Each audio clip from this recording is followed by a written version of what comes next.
Hello and welcome to this week's Facebook and LinkedIn Live. I'm chatting today with Rebecca Newenham from Get Ahead, and we're going to be talking all about what to consider when launching, particularly your first business. So it's Elizabeth Willis here from Investing in Women. We're on Facebook and on LinkedIn.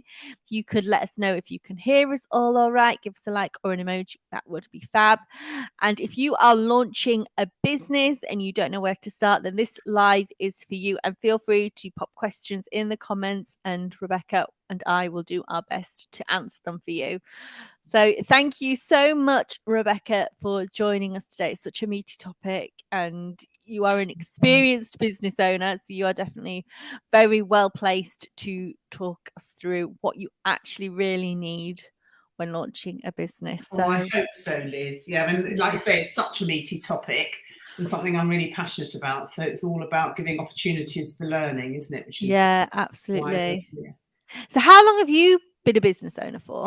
So I have been in business since 2010, so 12 years ago. So I was at that critical stage where my three young girls, my youngest was just starting school, and it's like, right, this is my time now to sort something out for myself. So that's where Get Ahead came from. And I think lots of people relate to that, don't they, when the kids are at different stages and when you've got space and headspace to actually think, right, this is the right time. And I think we can all argue that sometimes you think, is it the right time? And actually, I think I would say my big thing to start off with is absolutely the right time. If you feel you've got it in you to set something up, then just go for it. I think we can always put blockers in place to sort of prevent it from going. And I know one of the subjects we're going to talk about is, what do you need to set up? And I remember one of my friends setting up, and she spent hours preparing her templates and what she thought she ought to give a potential client. And I remember saying to her, just chill out about that, and just, you have to wing elements of this. But actually, if you've got a business idea and you want to start it, it's so easy just to get going. And I suppose 2010, social media was fairly in its infancy. It was, yes. Yeah. So has a lot changed over the past 12 years? There was LinkedIn was very much alive and kicking, and that was a huge platform for me, and it still is my favorite one, I think. But you're right, there wasn't Instagram, there was Facebook, and Facebook was, a fine way of getting your message out there. But you're right, I think today's market was spoiled for choice, aren't we, in terms of where to go for looking at different ways of marketing. And I always say, commit to one or two. Don't feel that you've got to sort of take everyone and try and be a presence on everything. So it's consistency, and I think consistency plays a big part, doesn't it, in how we all market our business. Yeah, so we're going to talk, aren't we, a little bit about personal branding and how that sort of plays into marketing more broadly. But I suppose of the fundamentals changed, what do you what are the key things if you've got? I assume you need a business idea, and I know that some people might try and launch something maybe without an idea, but so it's having a business idea and testing it out with people to check that it's actually got legs. So do a little bit of research. And I think it's so easy now to look at competitors, isn't it, and sort of see what other people are doing. And that's another big point that I always say when I'm talking about setting up a business. Don't get carried away with looking at too much about what other people are doing. If you've got that passion and that want to do something for yourself, just go for it, because it's your energy that people will be attracted to. Yeah. Okay. So you've got a business idea. You want to test it. Yeah. How do you test if it's a viable idea? So you do a little bit of research, and I think we've all got connections that we've met over the years. So I would sort of choose a few people within your sort of tried and tested network to ask them about it. But I would also be brave and say, set up a Facebook page or go to a networking meeting and test the water that way. Business names and things like that are important, but again, I wouldn't sweat that either. For me, I'm always laughing, my surname's a bit of a mouthful. I didn't ever want to create a business based around my own name, so I felt that was quite restrictive. I had a vision very early on that I wanted to grow a brand and have a bigger business, which is where Get Ahead came about. And that was my husband and I spending a couple of hours over a glass of wine thinking, well, what could the business name look like? And then getting a logo through a friend of a friend. And it's all those connections, isn't it, that you suddenly realise who you know, and you don't have to spend a fortune. And I would say please don't spend a fortune on branding and things right at the beginning, unless you're really set on what you're wanting to do, because I think you need to build momentum, and then that consistency comes as part of that. Yeah. So, do you think you need a website? I think it's basically stripping it back to its bare bones. Yes. Do you need a website, do you think? I often think people are different in how they research you. So we always talk about, stalkers around. So I would personally say your LinkedIn profile can be your starting point, and you can flesh that out. That's almost like your CV, and you can use that to promote your business. A website, a basic website is a good idea, but again, you don't need to spend a fortune on that. But equally, you don't want to spend hours and hours yourself trying to learn how to do it. So it's where you make those choices. So perhaps you might go networking, explain that you're relatively new and you're bound to find a web designer there that could do something. It's sort of picking and choosing where you want to spend a pot of cash, if you've got a pot of cash to spend for marketing. That's the other thing, Liz, isn't it? It's like, how much do you want to personally invest in something, and until you feel very comfortable that it's got legs. I think that is a really good point. It's like, if you've got a pot of money, maybe you've been made redundant or whatever, then maybe you can choose to outsource some things like the building of your website, the designing of your logo. If you've not got that, then you might have to take on some of that yourself. And I suppose, how much time do you have? If you're a mom with other commitments, you might not have loads of time to spend, days and days learning how to and I think build a website or whatever. And sometimes you can do sort of swaps. So you might say, well, if you're particularly strong at marketing, but someone that does websites, you could perhaps do a little swap with them. So there are sort of slightly imaginative ways of doing it, but I personally wouldn't feel the pressure to come up with an all singing, all dancing website and blogs and everything right from the word go. You need to be building momentum, checking that what you're offering, there is a demand for that. And as you find that, then you get your rhythm and realize actually you need to be adding more to your offering in a slightly more conventional way. Yeah, and that is a good point, that as you're testing your idea, and you probably will only really, really be able to test it once you've launched it. You can obviously do the exactly. But then the offer might change. You will, and it absolutely will change. When I set Get Ahead up, I wasn't a virtual assistant, and that's what we were offering then. But I knew I needed to be able to offer that in order to understand what the clients want, to then be able to identify other things. So I did do a little bit of the doing it myself at the beginning, and that was critical because I could then understand what was involved and then get that replicated using other people. So I think you have to really get down into the nitty-gritty of it when you're first starting out to really understand what's needed, and that's quite critical as well. Yeah, really. So you've got an idea, you potentially got a website, you obviously need a domain name. We've not spoken about that, but then you need to register your business. Yes, and as we all know, there are lots of different ways of doing that. So the URL will be something, again, I would say something quite punchy and quite short if you can. Obviously, you've got Investing in Women, which is exactly as your business name is, haven't you? And I'm the same. And I'd like just to have had Get Ahead, but obviously that had gone. So a Get Ahead BA, which was Get Ahead which was a virtual assistant, which is now a virtual agency. So you can tweak things, but you want a URL that's quite easy to spell and you're not going to fall up there. And then registering your business and deciding whether you want to be a sole trader or whether you want to be a limited company. Those are sort of different ways of approaching it. And I think when I started, I was a sole trader. And for my franchisees, I'll often say I think a limited business is better because you're protected in a slightly different way than if you're doing it solely on your own name. But that's because we're doing it through a business. But if you're starting out, then sole trader is absolutely fine. I would advise always having a business bank account, though. I would sort of keep those sorts of things separate because it's finance, as we all know, is a huge minefield in itself. So I think personally, if you are starting out, starting bank account with your business name would be absolutely fine. And then you can keep control on that way. So what are the pros and cons of a limited company versus sole trader? There's limited, from my understanding, it costs more to sort of there's a higher expectation of your accounts and logging those, but the benefit is you're protected legally under a business name rather than it being personally yours. So there's I think if things go a little bit wrong or things are a little bit tricky, you can be protected with the limited piece rather than as a sole trader. So I sound a bit waffly. I think they are, and I guess in a way as well, it might be depend on what you're doing. So maybe if you're in catering and you're really concerned that you might, serve something to somebody that has allergies, you But personally don't want yes. to get sued, you would.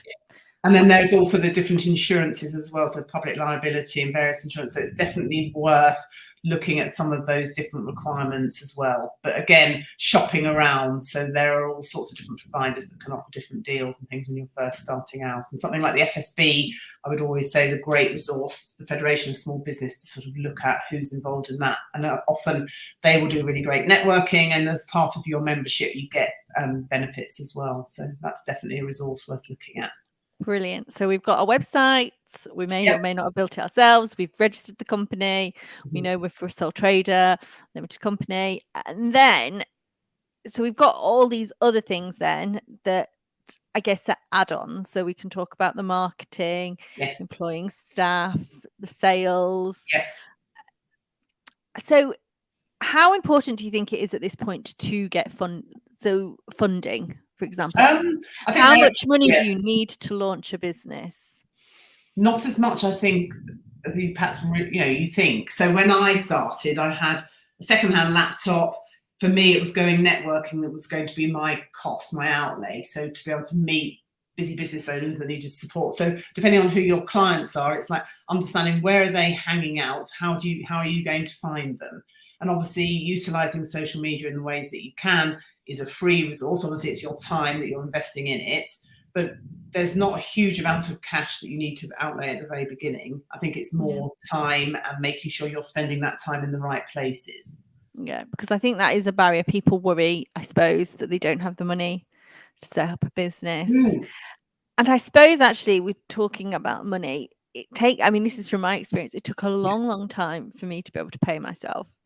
And even now I pay myself, some months I can't afford to pay myself, and I'm paying myself a lot less than I would have earned in a job. So I think that's quite an important thing to think about if you're launching a business. And I think, Liz, you and I both know that we're all investing in our businesses for the longer term, and we're able to view it that way. But I think it's being very clear from the beginning about, well, how much money do I need to be actually putting in my own bank account each month? Therefore, how am I going to do that? And it may be, if you've got that burning desire to set up your own business and you're still in a corporate role or you're in a paid role, you may decide, well, I'm going to go part-time. And I often find that when I'm meeting potential franchisees, they're reducing their hours and they're able to sort of do something on the side. And once those hours are built up, then they have a confidence to leave that paid role. So it's sort of understanding what money you need in the household every month, and therefore how much time you're going to allocate to that. And that also helps with your charging of your services or your products or whatever your business is about. So I think often naturally we think, oh, I don't think I can charge that much, when actually, we need to really be charging for our worth. So that's where a little bit of competitor analysis is useful, to understand what the market will accept in terms of a price point, I think, as well. Yeah, that is a really good point, actually, because we haven't come on to pricing. But yeah, I think a lot of particularly women are guilty of maybe selling themselves short, not charging what they're worth, and also speaking to people, especially when you're launching a business. And I had this, and I know a lot of people have this. Can we try it? Can we do it for free? I know. Can you do something for free? Because you will get exposure, you will get experience, you will get. I know, and there is an element of, yes, I can do a trial, but I'm not going to do that every time. So it's sort of doing it because you really can see the benefit, but also not letting it run away with you either. So it's sort of having some control and being very clear on your boundaries. And boundaries is a big thing, Liz, as well, isn't it? About how long you spend doing certain things. And a lot of people will be safe doing research, but actually the thought of having to go out and speak to somebody about your business and really stand up in front of them can be really daunting as well. And it's very easy to sort of stay in your safety, in your comfort zone, when actually if you've really got it and you really want to run a business, you need to really own that space and gain in the confidence to talk about it to other people. Absolutely. So I suppose the key thing to any business is clients and making money, and that is your lifeblood, and that will help your business to grow. What would you say to people that aren't particularly confident about selling but have a good business idea and want to launch a business but don't like selling? Selling can be really quite cringy, can't it? And I think we can big it up in our head that we've got to be that sort of slimy salesperson, when actually we all know that people buy from people they know, like and trust. So you need to sort of build that element into your business sort of mantra, really. So I would always say, go to those people that you've known for a while, your close sort of LinkedIn community or ex-colleagues, and just tell people what you're doing, because ultimately we all know we really want to help people we like, and we want to support them. So that certainly for me has always been a big one. And that's what I say when I'm launching new franchisees. I say, you go to the opening of a crisp packet, but go and tell, because you only get one opportunity to really tell people that you've launched something, don't you? It's sort of that beginning bit. It's really exciting. You're really passionate about it. So really utilize your energy at that time and go and tell the world what you're doing, and empower people to then be able to refer you. And I think it's not being afraid to ask for referrals. So say to somebody, look, I'm launching this, I'm looking for, and it's being very clear on who your who your ideal clients are, to be able to then tell other people who to look for you. And I think the clearer you are on that, the easier you make it for other people to look for those clients for you as well. Yeah. And almost seeing your connections as your salespeople in a sort of a softer sense. Yeah. So do you think you need an office? Absolutely or not. premises? No, I suppose it depends, doesn't it? Like we were saying, if you're catering, then obviously you'll need to have your all singing or dancing kitchen area. But certainly, even for me, 12 years ago, I got away with just being as I am now in my home office at home. And I remember at the very beginning, it used to be a little bit awkward. I'd have to sort of, if the doorbell went, I'd have to sort of make an excuse or something, because you wanted to give that feeling of I'm really important. I've got a successful business. I've got an office. When actually now, especially since the pandemic, everyone's very accepting of you being at home. So I wouldn't waste any money unnecessarily at the beginning. I would really utilize things like the co-working spaces, because they're a wonderful resource. And I would just sort of Google co-working spaces in your local area, and that's a lovely way of meeting like-minded business owners. I certainly know we've found quite a few clients that way, where you get the opportunity perhaps to do some networking there, or you can leave business cards and things. Yeah. So, and local cafes, you'll often, if you're up for a chat, you can often engage with other people there with their laptops and sort of see what they're doing. So I would say be naturally interested and inquisitive. That's a lovely skill to have, and you'd be amazed then at where conversations and things lead you in the sort of the last place, especially things like school PTA meetings and things like that. Just chat to people, ask questions, ask them what they're doing, and you're amazed at where those conversations lead. And staff, do you think you need to employ a team? I mean, obviously, it depends, I suppose, how initially ambitious your business is, and if you are wanting to run a big catering business, for example, you might.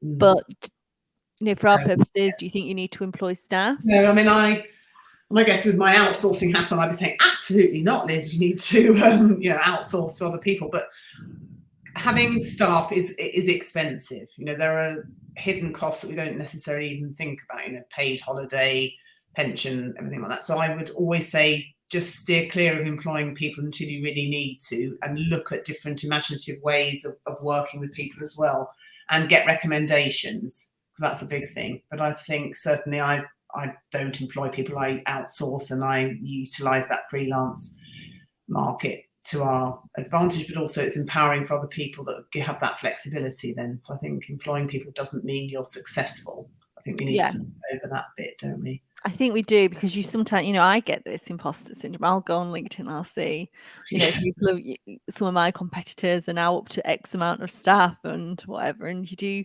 I suppose this is a real trick, isn't it, to stay in your lane and to stay in your lane on the motorway. And you can work with freelancers, and you can give them your business email address. All those things look as if you've got a team, but if you unpick it, just because you don't employ them, they're not on your books, doesn't mean they're not part of your team, does it? I've got a really large network within our Get Ahead community, and they've all got Get Ahead email addresses. They work for us, but they also have other things going on as well. And that suits a lot of people. I mean, I was chatting to somebody this morning who spent 8 years freelancing because she wanted to be a freelancer and have that variety and be able to say no to things and have that control. And I think absolutely it gives that flexibility, which a lot of us are craving. Yeah, and I suppose it's the flexibility that goes both ways, because if your business is quiet, absolutely, from a budgeting point of view. And I think if you're starting out, you want to be as lean as you can in what you're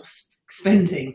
So to be able to have that flexibility is invaluable, and it means Yeah. you can work with the right people at the right time, and that's important as well, rather than feeling an obligation to stick with somebody just because you've employed them. It's quite restricting.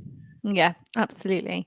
So good advice to stay as lean as you possibly can. So I suppose that comes on to, do you need, we've talked a little bit about the finance actually. So before we move on to like marketing, what about an accountant? Do you need an accountant, a bookkeeper? I would always recommend certainly using an online accountancy software. So we use Xero, for example, and that's a really easy way, and there are free versions of that. So that's a great way of making some good habits. I have always had an accountant, and I've had a number as I've grown the business, and they've always been really invaluable in terms of sort of supporting me and giving me the right advice. But I think, again, that can be a cost that can be quite overwhelming. So it's sort of stripping all of that back and perhaps understanding exactly what you need, and meeting an accountant, networking, for example, and just saying, what support do you give a small business? Because actually, when you first start out, as long as you're keeping receipts and being very organised, that's half the battle. I think it's when it gets a bit chaotic that people have to unpick a bit of a mess. And I think sometimes you can hide away from finances. It's never really been my strong point, if I'm brutally honest. So I've always wanted to bring the right people in to support me, because that's when it can go pear-shaped. And legalities, do you need somebody to draft contracts for you if you're providing a service? Yes, no, exactly. And I would say, obviously, you can do your research online, but the last thing you want to be doing is sort of get caught up in some nightmare. So it's worth investing, certainly at the beginning, on basic templates, contracts, exactly like you say, that you need to have in place that you can update over time. But those things are definitely worth investing in. Yeah. So there's quite a lot, I suppose, that you do need to invest in. So Yes. thinking about the accountant, or who's going to support you finance, the contracts, the templates. Yeah. But once you've done it, insurances, it's like done your it. armory, isn't it? You've sort of then got your toolkit, and then you can just tweak things as you go along. But if you're serious about doing it properly, there are certain things that need to be in place. But there are also wonderful communities on Facebook and online that sort of support people as well, and everyone's up for sharing, aren't they? Best practice and things. Yes, definitely. So moving on to marketing, I suppose this goes into how you're going to find your potential clients. Yes. What do you think are the best ways to market your business at the moment? So we've covered social media, haven't we? So I would commit to one or two platforms depending on where your ideal clients hang out. So be very clear on who your client is, and then think, right, well, where do they go? And networking for us as a business was vital. So we were always going out and doing the face-to-face networking. And then obviously in the last few years, a lot of that has moved online. So it's investing in those right opportunities for your business. And location-wise, if your business is going to be in a set location, that's often easier, but I wouldn't get too stressed about that either. So if your business is online, obviously there's an element of doing those right online networking, but I think getting the message out, it's like, well, where will your cheerleaders hang out? Where will the people that will refer you go? And then actually investing some time in that. And you don't have to join too many groups, but as I said, I'm quite an advocate of networking. We were talking earlier, Liz, about my LinkedIn local. There are LinkedIn locals that go on, there are all women networking, there's mixed networking, so much to choose from. And I would just give a few a go, and you'll certainly build a confidence and find the environment that you respond to best. Yeah. And everyone talks about building a personal brand, don't they, at the moment? So what does personal branding mean to you? And what would be I guess, I suppose for me, it's always been around me showing up consistently and playing to my strengths. So for me, I had a retail buying background, so branding was always really important to me. So I hope that wherever I show up, I look the same. I mean, I've laughed about that quite a lot, where you sort of have profile pictures, and that's something we haven't touched on, the importance of having a credible profile picture, for example, on LinkedIn and Facebook. So you look who you are, rather than a selfie taken on a night out or something. So it's all those little tweaks that are so important, and that forms part of your personal brand. So people start to recognize you, to hear your voice, and it's for you to have a confidence to make comments. So often with my team, especially on LinkedIn, I'll say, don't just like post, start making a comment on something, reach out to people and be brave, because it's amazing what you get back in return for that. And that's building your personal brand, utilising opportunities like today to be interviewed. And I totally get that for a lot of us that makes you feel uncomfortable. So it's sort of understanding, I think, when you're doing the right thing for you, when you're running the business that's the right one for you, where you get your energy and joy, you'll want to share and talk to people, and you'll want to spread the word more naturally. LinkedIn is definitely the place I would recommend starting and sort of gaining a confidence in that safe space. Yeah, absolutely. I think you made a really good point about commenting on people's posts, because also people want to feel supported, but then they want to repay the favor. So I've noticed the people whose posts I comment on then will return the favor and comment on my post. No, absolutely. And I think it's very easy to go, like, little love heart, but actually it doesn't take much to say, oh, Liz, that was great. I really love the sound of your new podcast, which is what we were talking about yesterday. And then other people might say, oh, I saw Rebecca commented on Liz's podcast. What's that about? And it all starts sort of spiraling out. And obviously you want to be commenting in a genuine way, but it really doesn't take very long. So I would also recommend time blocking for social media, because we all know it can become a bit of a rabbit, or you can't even go on for hours and then think, well, what was I doing? So putting a timer on for sort of 15 minutes in the morning and the afternoon, and investing that time in your marketing by commenting and liking is a great way of getting best practice. And I suppose actually, if you're trying to keep it lean, building a personal brand takes the time, but it's not really something you can buy, because you can't really do a Facebook ad or Google ads to a personal brand. No, really true. So it's sort of thinking about how you want to represent yourself and your business, and how are you going to do that, and understanding it doesn't happen overnight, so not to get disheartened either. Would you recommend Facebook ads or Google ads? I would, but I would recommend talking to people, sort of experts about it, because I've certainly known in the past when I've tried to do it, you sort of think you know what you're doing, and then suddenly you're paying a lot of cash and not getting the results. So those are where it's worth investing in. And also there are quite a few challenges you can do. So I've been doing one this week, and it's just quite interesting, the challenges that give you like half an hour tasks to do. You meet another community doing that, and those sorts of things are quite interesting. So it's worth looking out on LinkedIn and Facebook for things like that, where you think, actually, that sounds quite interesting, because we all naturally want to learn and develop. And in terms of resilience, so this I think is hugely important as a business owner. So, sometimes you can have bad days, weeks, even months. Absolutely, yeah. In business, what would be your advice to somebody that is going through maybe a dry spell, or their business isn't quite taking off the way they had hoped it would? I think it's all around getting that balance in your work.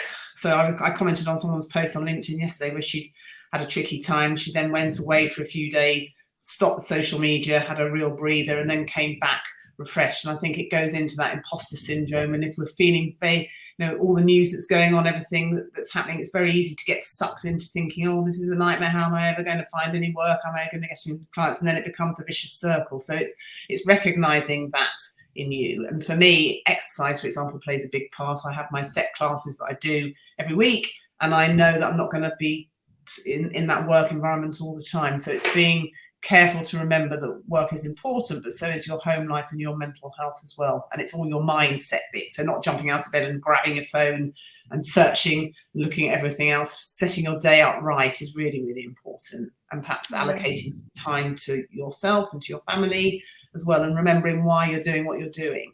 But you're right, imposter syndrome is huge, and it doesn't go away. It's how you handle it. And I suppose there must be a point as well, if you've launched a business and it hasn't performed like you would have hoped, how do people make the call as to when to maybe call it a day, when to pivot?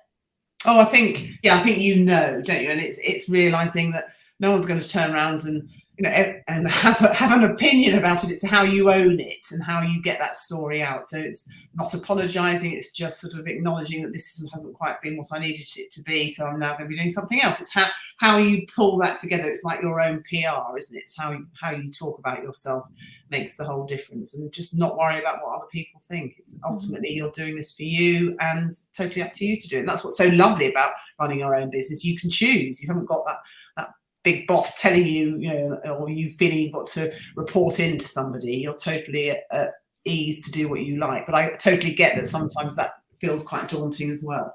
Mm-hmm. And then success. So I think I've been guilty of this, not always celebrating the success. So how have you celebrated your business success? Yeah, no, I am quite good. Naturally as a mum, I'm all about celebrating birthdays, and I'll celebrate anything. So I've done exactly the same with our business. So business birthdays, anniversaries of things, awards that we're doing, and that's something we haven't touched on, Liz. And I would say to anyone, if you're setting up a business, remember award entries and things start from almost your first few months in. So do remember things like that, because although it can naturally feel, well, why should I be promoting myself? You really got to own what you're doing.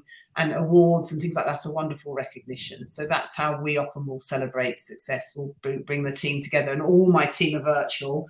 So we make a big emphasis on trying to meet up face to face as and when we can. So cocktail makings at Christmas, there are imaginative ways of getting everyone together and shouting about and rewarding each other, because ultimately that's why we're doing this. And I suppose we talked about like launching a business, testing an idea. It may or may not work, given some good ideas of best practice. But I suppose that is the beauty of a franchise. Yes. Because you've done. Yes.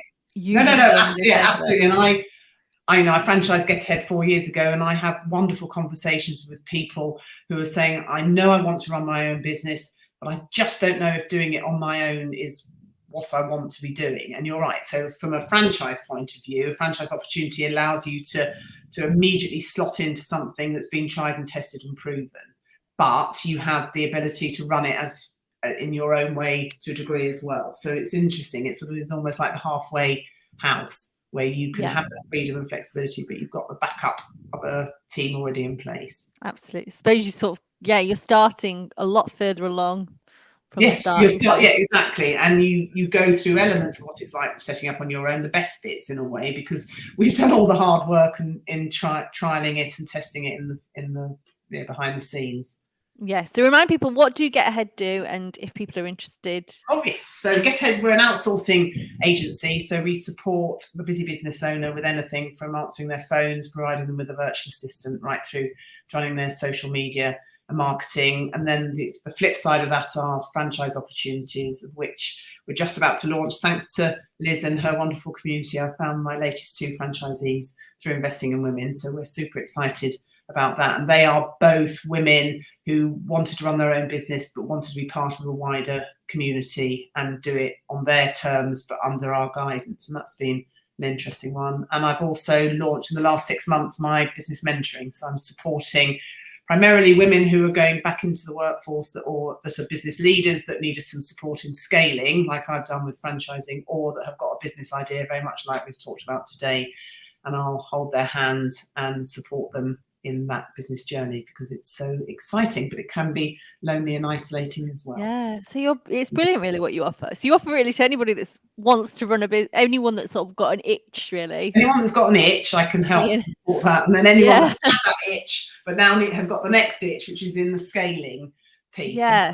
So definitely. It's a privilege to support my clients doing that as well. And it's separate to Get Ahead, which again is lovely for me, because it's a different energy. And you run the LinkedIn local, so I suppose if anyone's local to Guildford.